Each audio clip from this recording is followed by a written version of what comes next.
Hi കൂട്ടുകാരെ, പെട്ടെന്നൊരു ബജ്ജി തിന്നണം. അപ്പോൾ ബജ്ജിക്ക് ബജ്ജി മുളകൊന്നുമില്ല, അപ്പോൾ പച്ചക്കായ ഇരിപ്പുണ്ട് കേട്ടോ.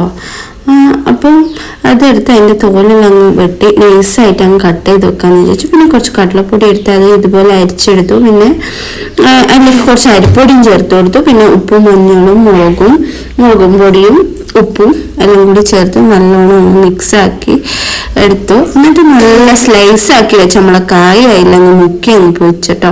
നല്ല ടേസ്റ്റ് ഉണ്ട് കേട്ടോ. ഞങ്ങൾ മൈസൂർ ഭാഗത്തെല്ലാം ഇങ്ങനെ കായ് പൊരിക്കുകയെല്ലാം ചെയ്യും. ഇവിടെ എന്താണെന്ന് എനിക്കറിയില്ല. അപ്പം ഞങ്ങൾക്ക് ഇഷ്ടമായി.